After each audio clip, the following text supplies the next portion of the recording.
الرحیم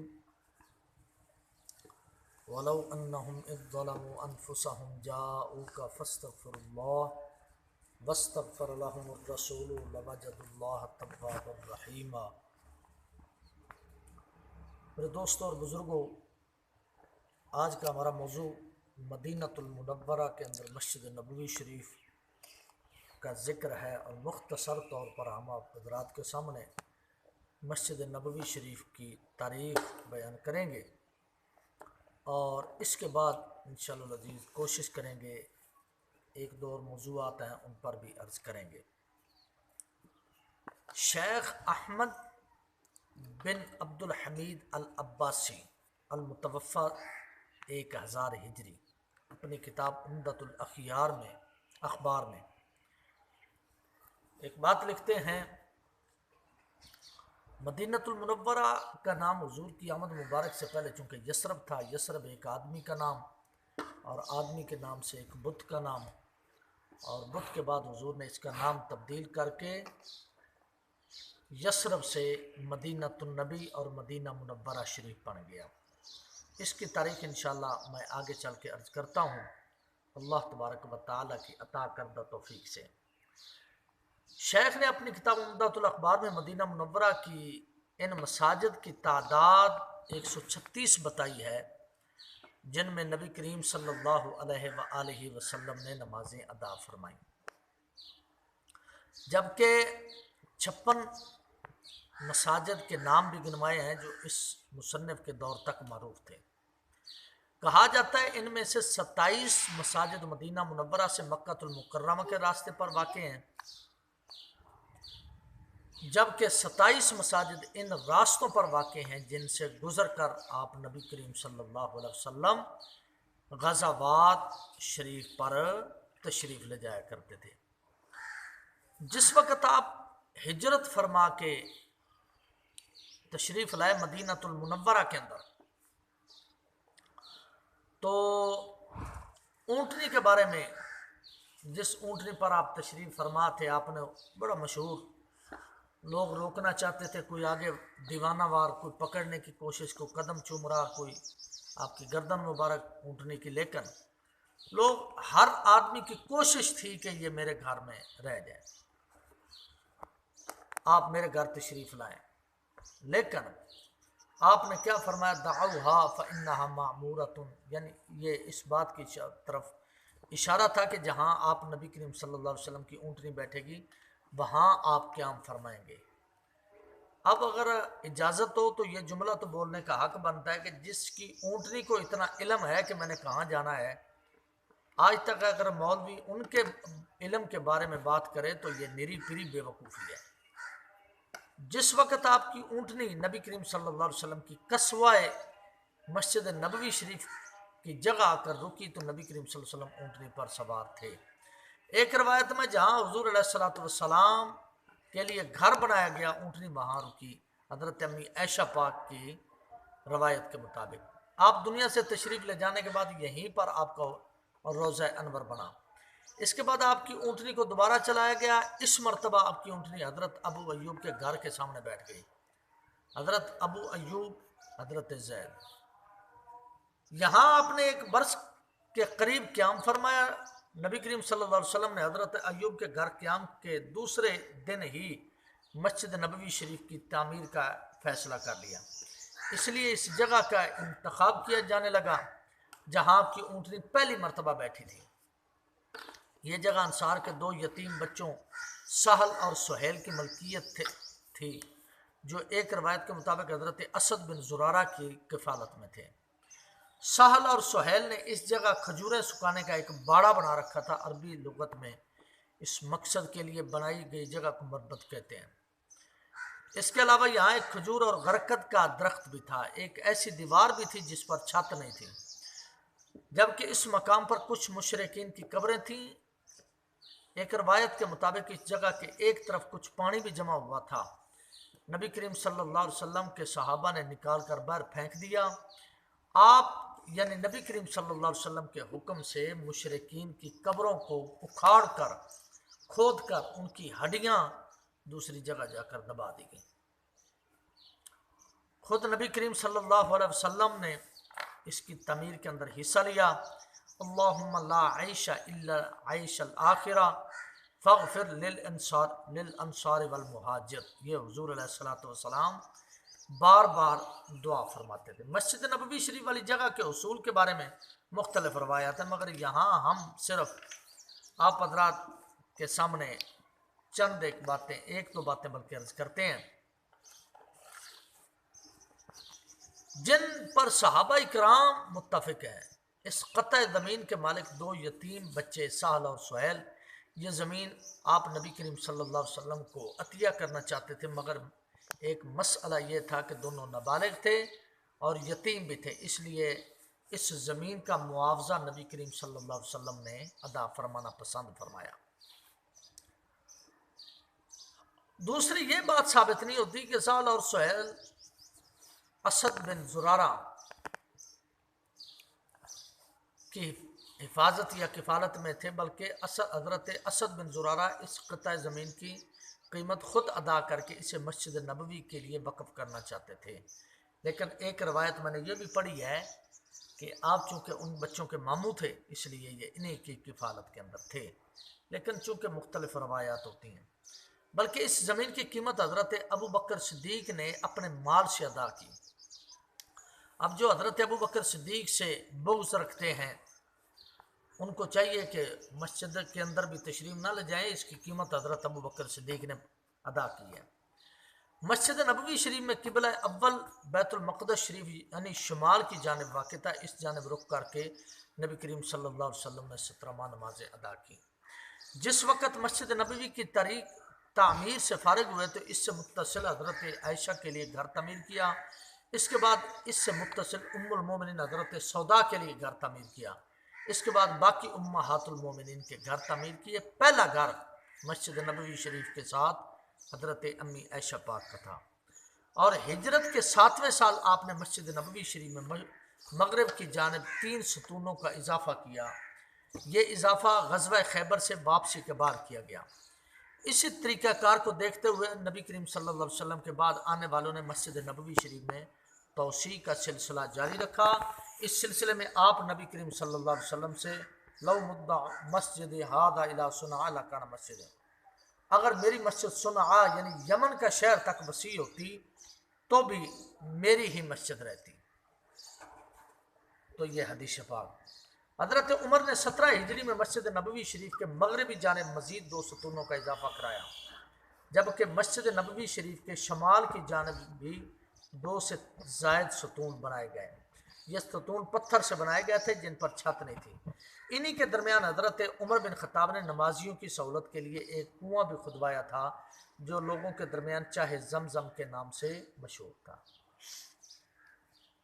حضرت عثمان بن عفان عثمان غنی کی توسیع 29 ہجری میں مغرب کی جانب ایک ستون کا اضافہ کرایا، جبکہ قبلہ رخ کی جانب کئی ستون بنوائے حضرت عثمان پاک نے۔ آپ نے ان کے درمیان مشہور محراب بھی بنوائی۔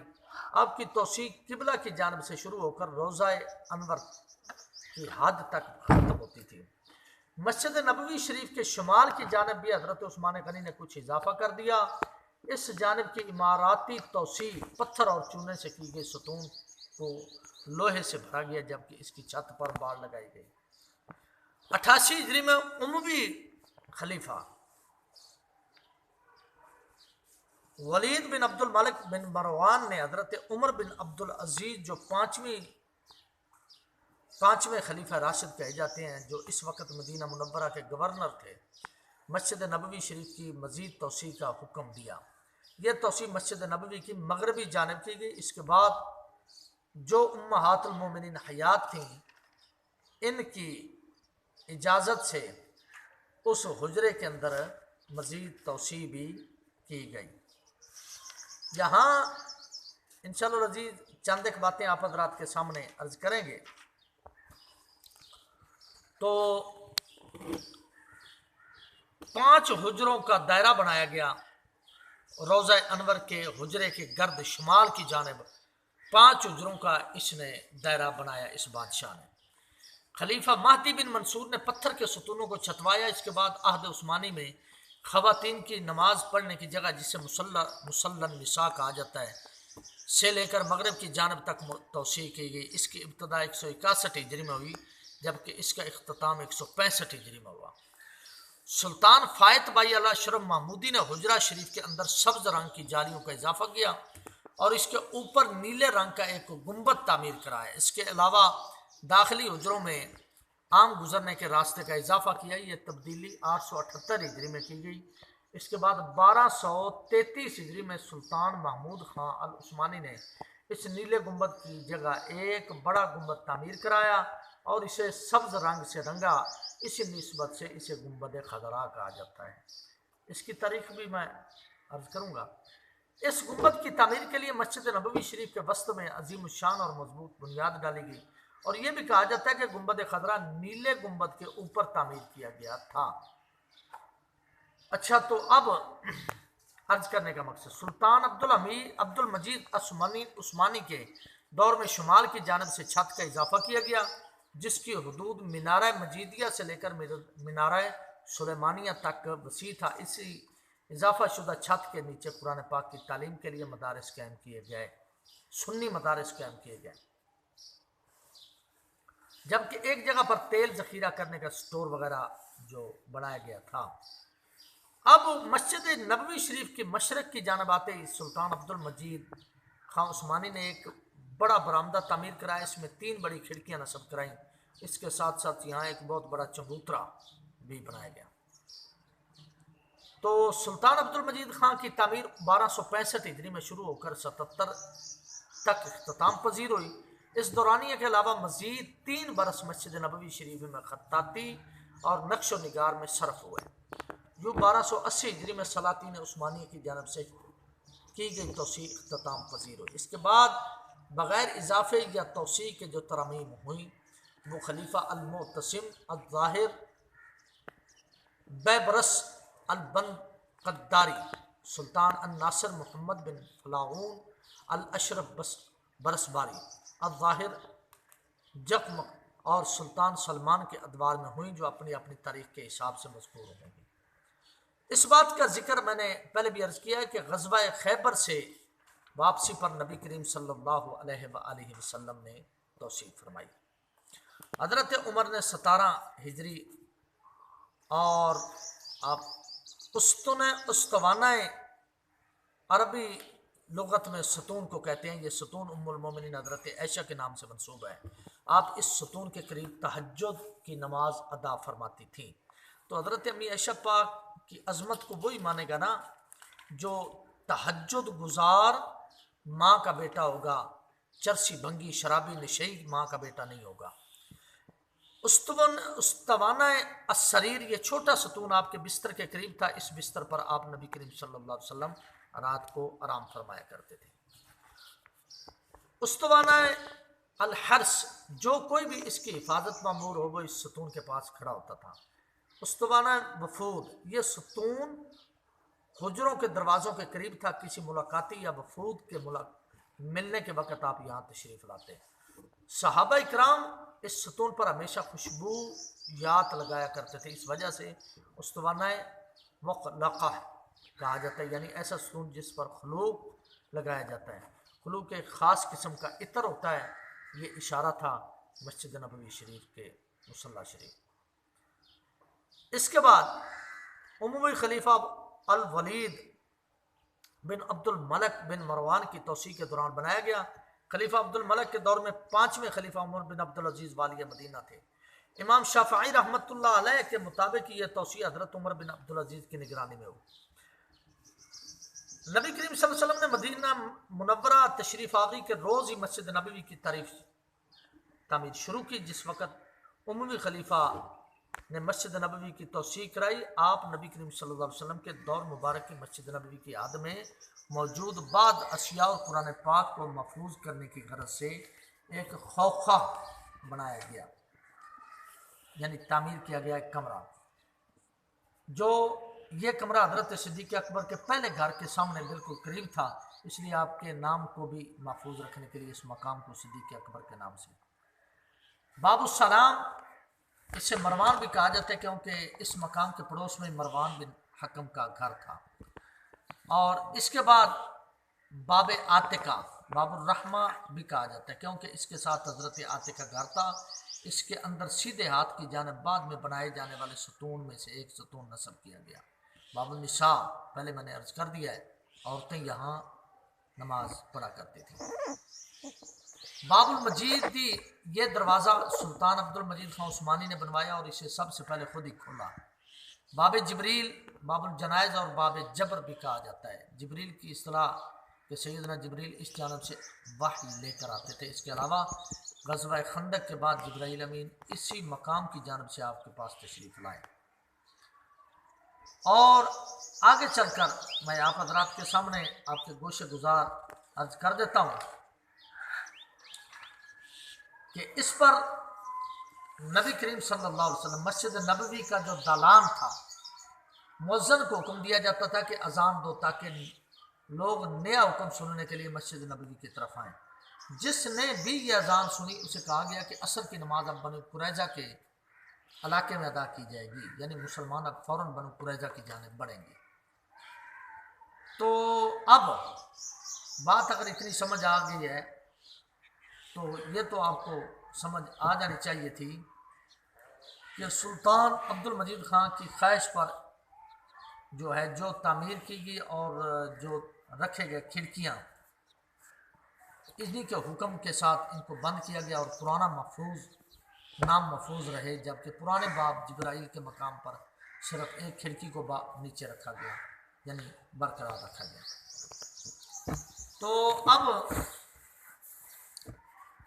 اس مقام پر چونکہ 3 کھڑکیاں تھیں، اس لیے باب جبریل والے دروازے کی کھڑکی پر یہ آیت لکھوا کر اس لیے نمایاں کیا گیا تاکہ معلوم ہو سکے کہ یہ مقام پرانے باب جبریل کی جگہ ہے۔ ان اللہ و ملائکتہ یصلون علی النبی یا ایھا الذین آمنوا صلوا علیہ وسلموا تسلیما، یہ آیت اوپر لکھی گئی۔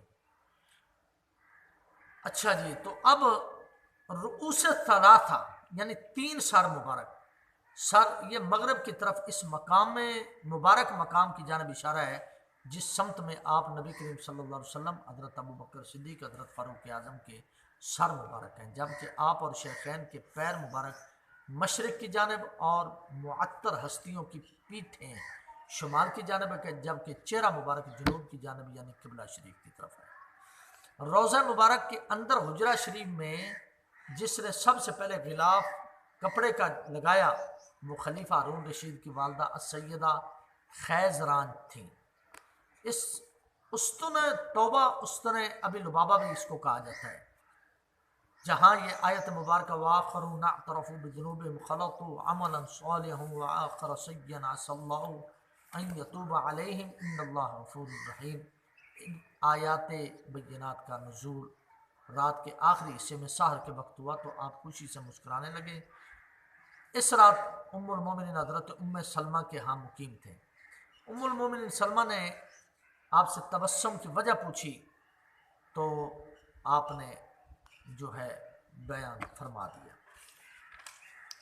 تو اب رسول اللہ صلی اللہ علیہ وسلم یہودیوں کے پاس جب گئے اور آپ نے وہ جنگ کی بنو قریظہ والی، وہ انشاءاللہ العزیز کسی وقت عرض کریں گے جنگ کے موضوع پہ ہی، تو رسول اللہ صلی اللہ علیہ وسلم کے زمانے میں اصحاب صفہ کا مرکز جو تھا وہ مقام صفہ ماضی قریب، اور اب اسے دکۃ الاغوات کہا جاتا ہے۔ دکہ کے معنی چبوترا۔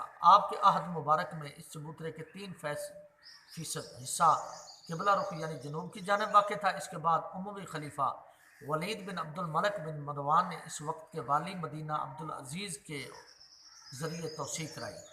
اس میں صحابہ صفہ کے چبوترے کی جانب سے بھی مزید توسیع کی گئی، جہاں یہ آیت مبارکہ نازل ہوئی تھی وَاصْبِرْ نَفْسَكَ مَعَ الَّذِينَ يَدْعُونَ رَبَّهُمْ بِالْغَدَاةِ وَالْعَشِيِّ يُرِيدُونَ وَجْهَهُ وَلَا تَعْدُ عَيْنَاكَ عَنْهُمْ۔ اب اصحاب صفہ کے وصف میں نازل ہونے والی یہ آیت مبارکہ، اب محراب تہجد، یہ محراب شریف حجرہ نبوی شریف کے اندر واقع تھا۔ اس محراب کے قریب نبی کریم صلی اللہ علیہ وسلم کی پیاری شہزادی حضرت بی بی فاطمہ کا پاک تہجد ادا فرمایا کرتی تھی۔ تو عہد عثمانی میں چونکہ اصحاب صفہ کی تعداد بڑھ گئی تھی، اس لیے وہ اہتمام کے ساتھ تراویح ادا کرتے تھے اس جگہ۔ اس دور میں صحابہ مختلف ائمہ کرام کے پیچھے مسجد نبوی شریف میں متعدد بار نماز تراویح کا اہتمام تھا۔ یہ محراب اصحاب صفہ کے محراب شیخ الحرم الشریف النبوی،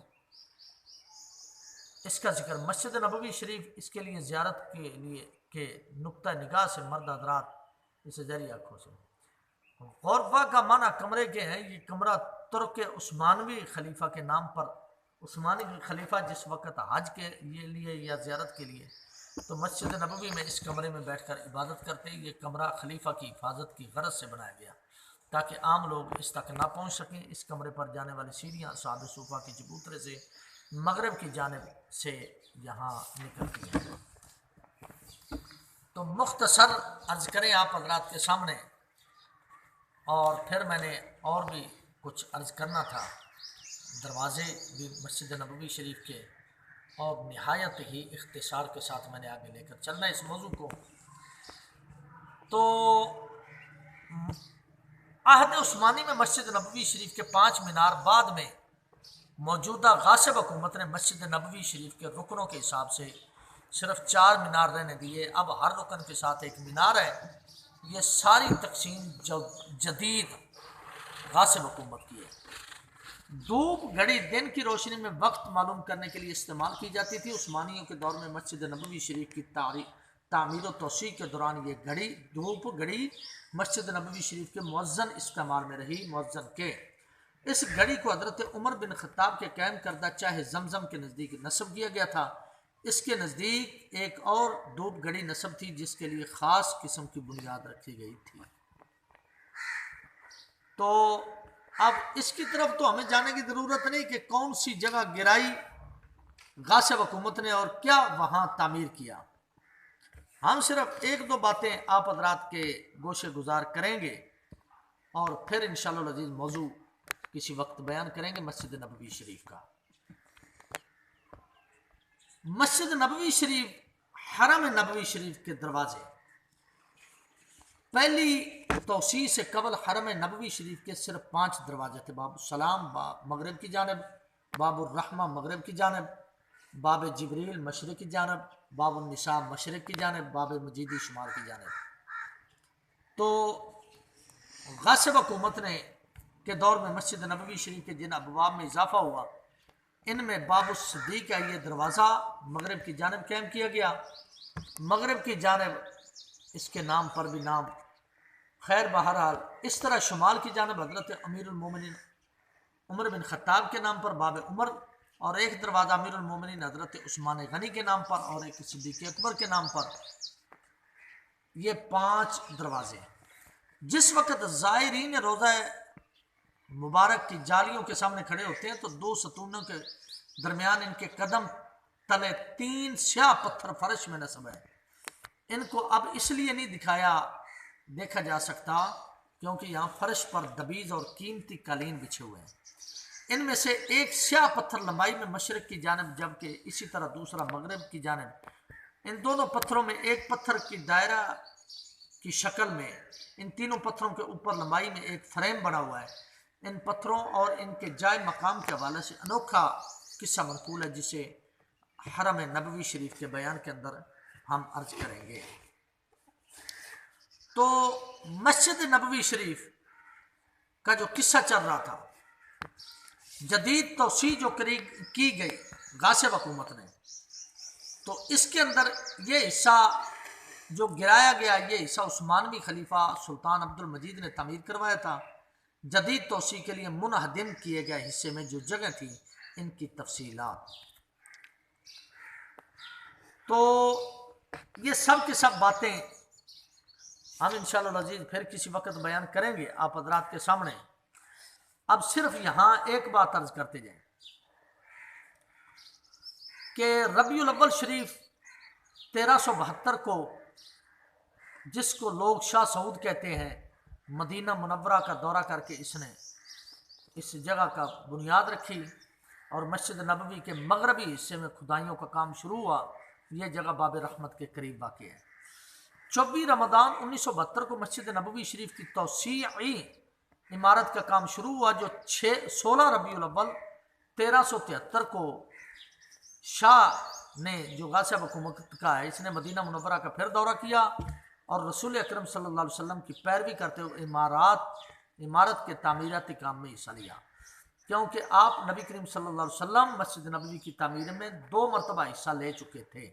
آپ نے حصہ لیا تھا، ایک مرتبہ مسجد نبوی شریف کی تعمیر کی گئی، دوسری مرتبہ جب آپ نے اس مسجد نبوی کی توسیع کی۔ اچھا، جس وقت نبی کریم صلی اللہ علیہ وسلم نے مسجد نبوی شریف کی جگہ تعمیر کی، اس وقت اس کا ٹوٹل رقبہ 2475 مربع میٹر تھا۔ اس کے بعد ہونے والی توسیع کی تفصیل میں آپ حضرات کے سامنے نہایت ہی احتیاط کے ساتھ عرض کرتا ہوں، تاکہ انشاءاللہ آپ کو بھی لطف آ جائے۔ نبی کریم صلی اللہ علیہ وسلم نے جو زمین خریدی 2475 مربع میٹر۔ اس کے بعد توسیع امیر المومنین حضرت عمر بن خطاب نے 1100 مربع میٹر توسیع کی۔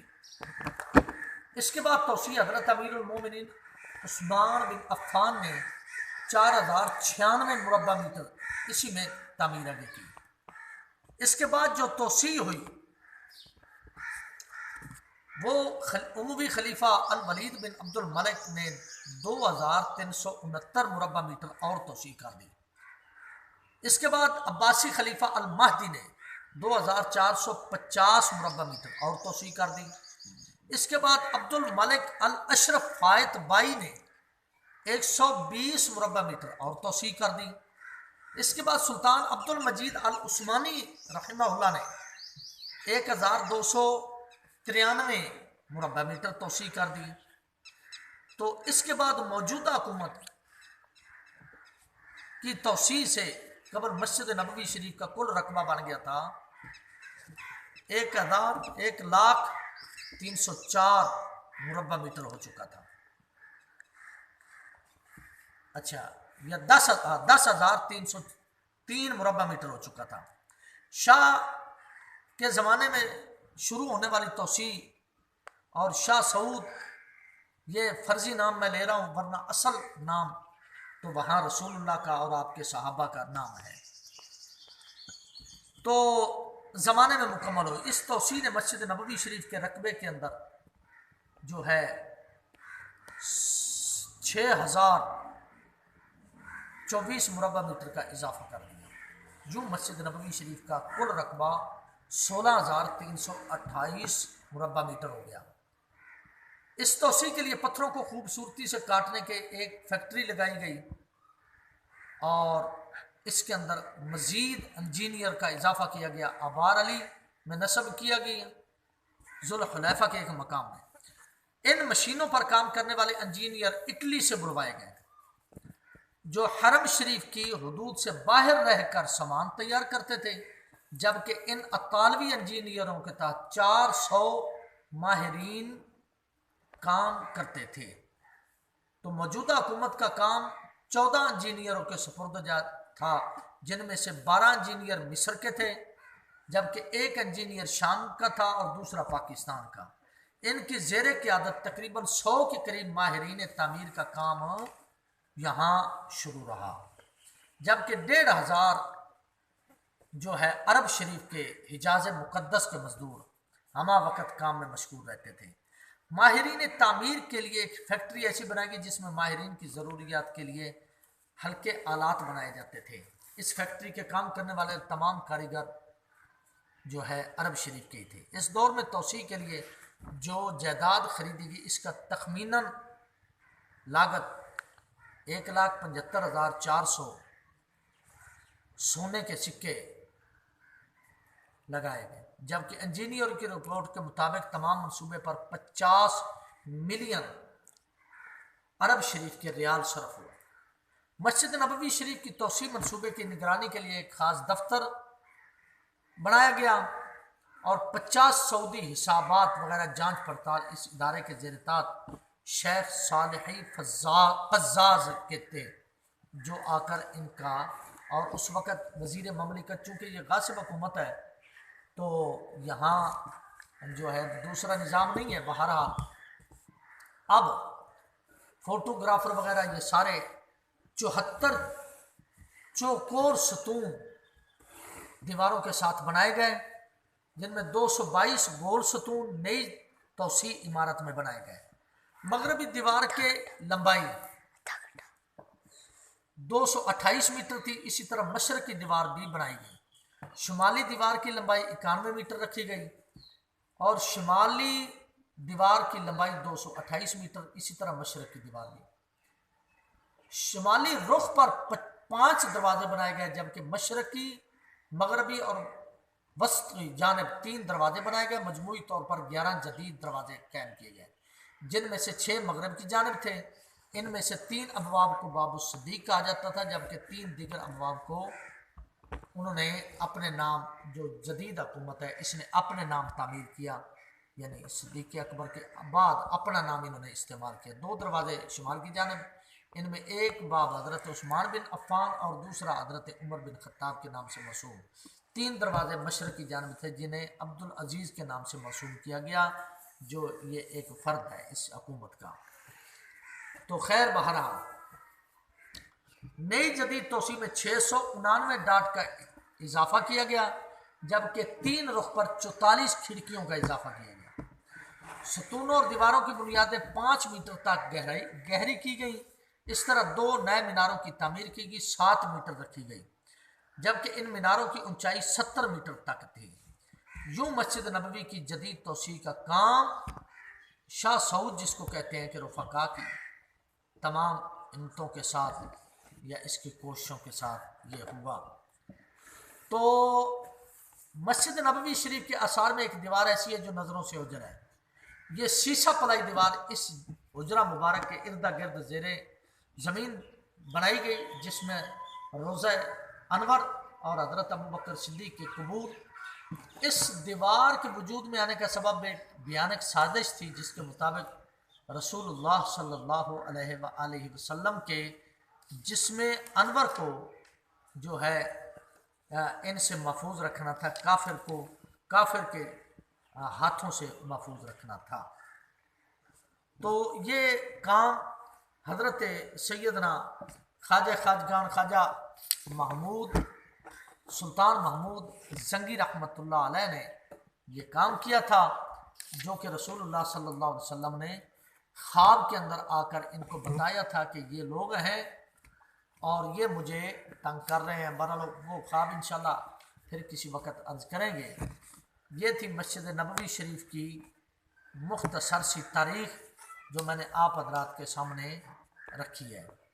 تو مسجد نبوی شریف کے جو دیگر مقامات ہیں وہ بھی انشاءاللہ العزیز آہستہ آہستہ کر کے آپ حضرات کے سامنے عرض کریں گے، اور وہ بھی عرض کریں گے کہ جن مساجد کے اندر رسول اللہ صلی اللہ علیہ وسلم نے نماز عیدین ادا فرمائی۔ تو مختصر طور پر مدینہ الرسول کی مساجد کی کثرت، ان میں کچھ ایسی مساجد ہیں جو رسول اللہ صلی اللہ علیہ وسلم مدینہ منورہ تشریف لانے سے پہلے قائم کر چکے تھے اور ان کی تعمیر۔ تیسرے درجے میں وہ مساجد جو آپ دنیا سے تشریف لے جانے کے بعد تعمیر۔ آپ کے مدینہ منورہ تشریف لانے سے قبل کی تعمیر کی جانے والی مسجدیں، ان کی تعداد 9 ہے۔ جو دوسری قسم کی ہیں، یعنی آپ کے دور میں تعمیر ہوئی اور خلفائے راشدین کے دور میں تعمیر ہوئی، جس وقت رسول اللہ صلی اللہ علیہ وسلم مدینہ منورہ تشریف لائے تو 9 مساجد پہلے موجود تھی، مگر ان میں ابھی اذان دینے کی روایت نہیں تھی، کیونکہ سب سے پہلے اذان کی ابتدا مسجد نبوی شریف سے ہوئی۔ آپ نے جن مساجد یا مقامات پر نماز یا نماز عیدین ادا فرمائی، مسجد غمامہ یا مسجد مصلی، آپ نے یہاں نماز عید بھی ادا فرمائی۔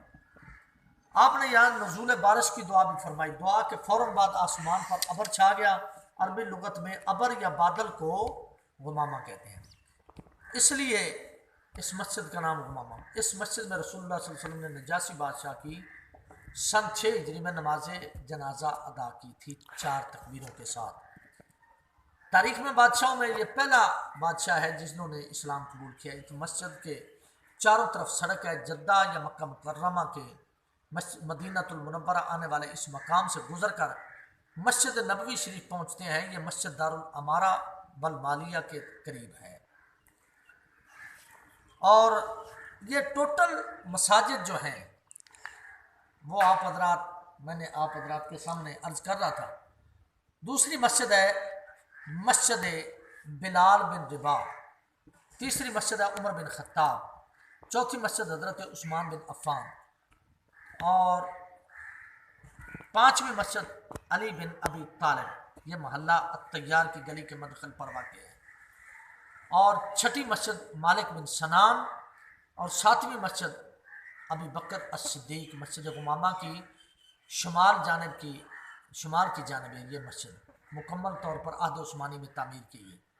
ابن زبالہ عن ابراہیم، جن کا شمار مدینہ المنورہ کے سیکڑ راویوں میں ہوتا ہے، کے مطابق آپ نے ہجرت کے بعد جس ترتیب کے ساتھ مدینہ منورہ میں نماز عید الفطر و عید الاضحیٰ ادا کی وہ اس طرح ہے۔ پہلے سال ابن ابی کے گھر کے قریب جنوب کی جانب حیرۃ الدوس کے مقام پر آپ نے نماز ادا فرمائی۔ دوسرا سال، اس سال مسجد نماز عید دار حکیم کے سین میں ادا کی، یہ دار جفرہ کے قریب واقع تھا جو مسجد غمامہ کے سین میں تھا۔ تیسرے سال دار عبداللہ بن درہ المزنی کے نماز میں ادا کی۔ چوتھے سال احجار کے علاقہ میں جو الحناطین یعنی گندم کے کھیتوں کے قریب تھی۔ پانچویں سال اصحاب المحامل کے قریب ابی یسار کے علاقے میں، اور چھٹے سال دار الشفا میں نماز ادا کی، اور ساتویں سال ادنۃ الیسری کے قریب بنی زریق کی گڑی قلعہ نما حویلی میں ادا کی، اور آٹھویں سال محمد بن عبداللہ بن کثیر بن السلط کے گھر میں نماز ادا کی، اور نویں سال موجودہ مسجد مصلی میں نماز ادا کی۔ نماز عید کس نے؟ رسول اللہ صلی اللہ علیہ وسلم نے۔ آپ کی عیدین کی نمازوں کے جائے وقوع کی تفصیل، تو یہ تعداد جو میں نے عرض کی، یہ ان کی تعداد بھی 9 اور پچھلی جو مساجد تھے۔ اچھا، حیرۃ الدوس عند بیت ابی الجنوب، نمبر 1 دار حکیم کا صحن، اور نمبر 3 دار عبداللہ بن درہ المزنی، نمبر 4 احجار الحناطین، اور 5 اصحاب المحامل، اور 6 دار الشفا اور بنی زریق کی گڑی 7ویں نمبر پر۔ یہاں رسول اللہ صلی اللہ علیہ وآلہ وسلم نے جو ہے ادا فرمائی نمازیں، جو نمازیں عیدین تھیں۔ تو یہ خوش نصیب مساجد تھیں جن میں رسول اللہ صلی اللہ علیہ وسلم نمازیں ادا فرماتے رہے، اور یہ ہمارے دلوں کا سکون، دلوں کا چین اور آنکھوں کی ٹھنڈک ہیں یہ مساجد جن کے اندر رسول اللہ صلی اللہ علیہ وآلہ وسلم نے نمازیں ادا فرمائی۔ باقی رہا جتنی بھی مساجد ہیں مدینہ المنورہ کے اندر، میں نے پہلے ابتدا میں عرض کیا تھا، تو انشاءاللہ العزیز میں ان مساجد کا ذکر آپ حضرات کے سامنے کرتا رہوں گا، اور ان قریب ہی انشاءاللہ العزیز ایک کلپ جاری کریں گے جس کے اندر ان مساجد کا علیحدہ علیحدہ ذکر کریں گے۔